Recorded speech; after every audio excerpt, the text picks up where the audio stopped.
আসসালামু আলাইকুম। কেমন আছেন সবাই? আশা করি আপনারা সবাই ভালো আছেন এবং আলহামদুলিল্লাহ আমিও ভালো আছি। তো আবারও চলে আসলাম আরেকটা ভিডিও নিয়ে। তো আপনাদের সাথে গত কয়েক রোজার কিছু ইফতারের ভিডিও শেয়ার করব। আমি যেহেতু ইফতারের মধ্যে রোজার মধ্যে বাসা থেকে খুব একটা বের হই না, আমি এমনিতেও বের হই না, আর শরীরও টুকটাক অসুস্থই থাকছে, তাই কোথাও যাওয়া হয় না আর কি। তো বাসাতেই থাকি আর কি ইফতার করি, খাই, সেটাই আপনাদের সাথে শেয়ার করছি আসলে। আমার অসুস্থ থাকলেও দেখা যায় টুকটাক ইফতার বানাতে কিন্তু আমার ভালো লাগে, যার কারণে আমি টুকটাক কিছু ডেলি না ডেলি করার চেষ্টা করি। তো কিছুক্ষণ আগে তো দেখলেনই আম্মু হচ্ছে চটপটি রেডি করছিল। হঠাৎ করেই মনে হলো যে চটপটি খাবো। একদিন বাইরে থেকে আমি খেয়েছিলাম এবং তারপরের দিন পেটের অসুখ শুরু হয়ে গিয়েছে, যার কারণে তওবা তওবা, আর বাইরের চটপটি খাওয়া যাবে না। সো সেজন্যই চটপটি রেডি করছিলাম।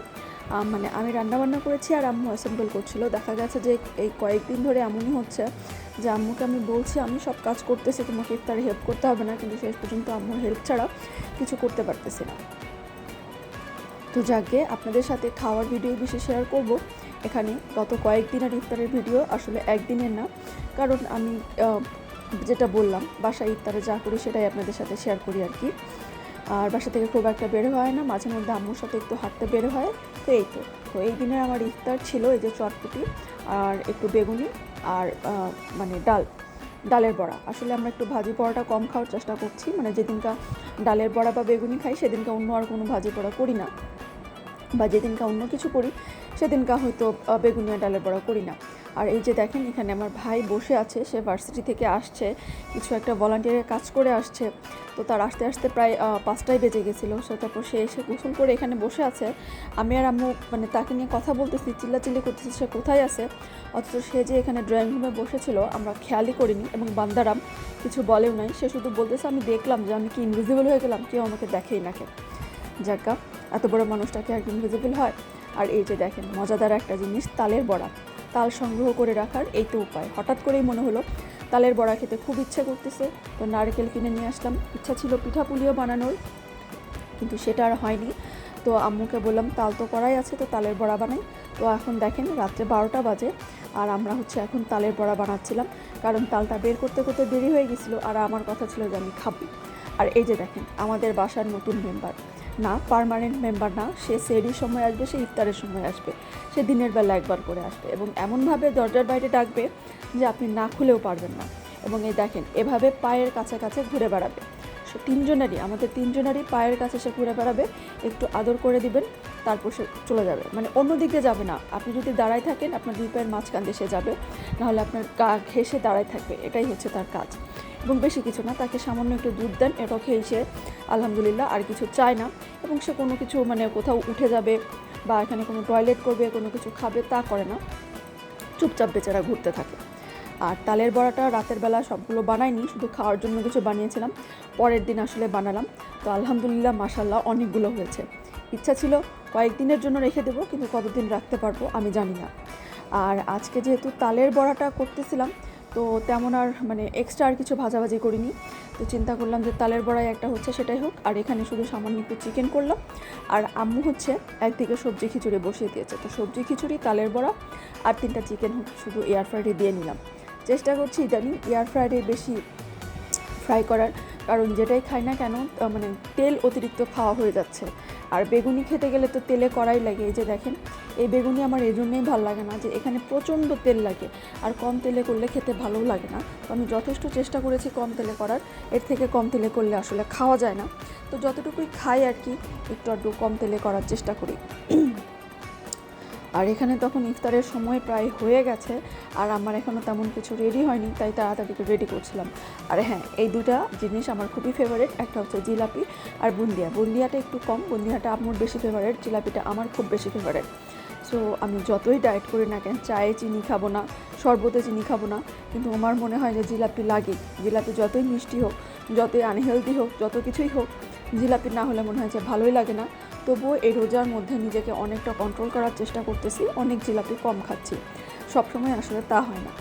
আর এই যে দেখেন এখানে আমি আমার ক্যামেরাটা এক জায়গায় সেট করে রাখছি, আর আমি এখানে ইফতারগুলো সাজাচ্ছি আর কি। আর এখানে আসলে ক্যামেরাটা এক জায়গায় সেট করা, আমার পার্সোনাল কোনো ক্যামেরাম্যান নাই। আমার ভাই ইদানিং আমার ক্যামেরা নিয়ে মানে তাকে যদি বলা হয় যে একটু ভিডিও কর, সে তেমন একটা কিছু করে না। সো আমার কাজ মানে আমি ভিডিও তো করব, আপনাদের জন্য একটু না একটু শেয়ার তো অবশ্যই করব আমি কী করছি না করছি। তো সেজন্যই ক্যামেরাটা এক জায়গায় সেট করে তারপর আমি এখানে কাজ করি। বান্দারাম ঘুরে বেড়াবে, কিন্তু আপনি যদি বলেন এটা একটু ভিডিও কর ওটা একটু ভিডিও কর, তার এত সময় হয় না। আর সেজন্যই এক জায়গায় সেট করা থাকে, আর এই জন্যই আমি এখানে দাঁড়িয়ে কাজ করছিলাম আর দূর থেকে ক্যামেরাটা সেট করে রাখছি, যেভাবে হোক ক্যামেরাটা সেট করে কাজ করছিলাম। আর আম্মু যে আজকে সবজি খিচুড়ি রান্না করেছে, সেই সবজি খিচুড়িটাই আমি এখানে বেড়ে দিচ্ছিলাম। হ্যাঁ, আপনাদের সাথে আরও একটা মজার কথা শেয়ার করি।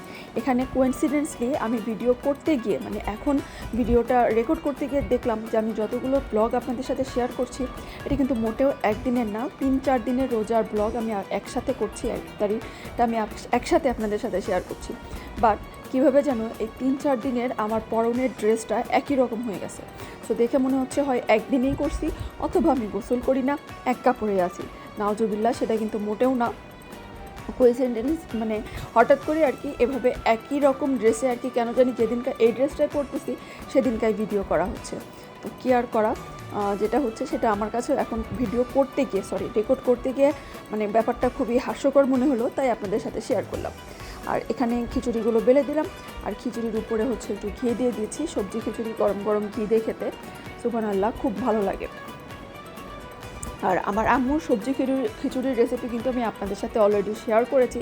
আপনারা চাইলে আমি এখানে ভিডিও লিঙ্কটা আবার দিয়ে দেবো, আপনারা মানে রান্না করে খেতে পারেন। এই রোজার মধ্যে কিন্তু এটা খুবই পুষ্টিকর একটা খাবার। আপনার তেলাল খাবারও খাওয়া কম হবে, আপনার সবজিও খাওয়া হবে এবং পেটও ভরা হবে। সো এর মধ্যে কিন্তু সবজি খিচুড়িটা খাওয়া খুবই উপকারী একটা জিনিস। সো আপনাদের সাথে আমি এখানে ভিডিও লিঙ্কটা শেয়ার করে দিব, আপনারা চাইলে সেটা দেখে বানিয়ে খেতে পারেন।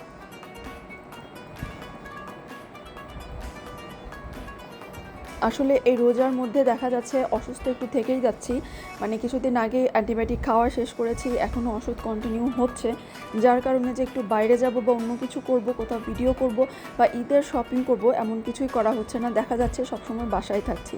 আর আমি একা না, মনে হচ্ছে রোজার মাসটা শুরু হয়েছে অসুস্থতা দিয়ে, তবু আল্লাহর মেহেরবান যে রোজা রাখতে পারতেছি, আল্লাহর ইবাদত বন্দেগী করতে পারতেছি। কিন্তু আমিও অসুস্থ থাকতেছি, আম্মুও অসুস্থ থাকতেছে।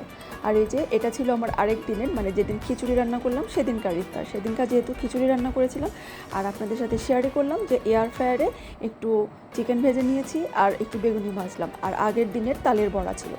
আর এখন আপনাদের সাথে এখানে একটা মজার রেসিপি খুব তাড়াতাড়ি শেয়ার করছি। আমি ফুল রেসিপিটাও আমার ইউটিউব চ্যানেলে দিয়ে দিব, আপনারা চাইলে খেতে পারেন। আমি ইনস্টাগ্রামে আসলে একটা ভিডিও দেখলাম, চাট মানে বুটের চাটটা একটু ভিন্নভাবে খাওয়া, হয়তো অনেকেই খেয়েছেন। আমি আজকে প্রথম এভাবে বানিয়ে খেলাম এবং আমার কাছে খাওয়ার পরে খুবই ভালো লেগেছে। সো আমি আপনাদের সাথে ফুল রেসিপিটা সুন্দরভাবে আমার চ্যানেলে শেয়ার করে দেবো। তো আজকের মতো এই ভিডিওটা এখানেই শেষ করছি। আজকের ভিডিওটা ভালো লাগলে একটা লাইক দিতে কিন্তু ভুলবেন না। যারা এখনও চ্যানেলটি সাবস্ক্রাইব করেননি, প্লিজ আজকে আমার চ্যানেলটি সাবস্ক্রাইব করে আমার সাথেই থাকবেন। আমার পরিবারের জন্য দোয়া করবেন, নিজের পরিবারের খেয়াল রাখবেন। আর হ্যাঁ, সবশেষে বলি, এখানে হচ্ছে আমি হালিমটা অ্যাসেম্বল করছিলাম। আমার আম্মুর হালিম খেতে খুব পছন্দ, আর বাইরে থেকে তো এখন খাওয়া দাওয়া খুব একটা ঠিক না।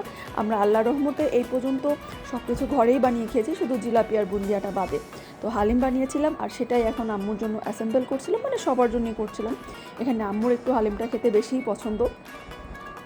তো আজকের মতো এখানেই বিদায় নিই। আশা করি আপনারা সবাই ভালো আছেন এবং ভালো থাকবেন। আমার জন্য দোয়া করবেন, নিজের পরিবারের খেয়াল রাখবেন, এবং সবাইকে আবারও রমজানুল মুবারক জানিয়ে আজকের মতো এখানেই বিদায় নিচ্ছি।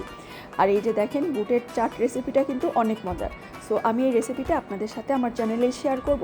আপনারা অবশ্যই আমার চ্যানেলে সাবস্ক্রাইব করে আমার সাথেই থাকবেন এবং রেসিপিটি খুব শিগগিরই পেয়ে যাবেন। তো আজকের মতো এখানেই বিদায় নিই। আল্লাহ হাফেজ।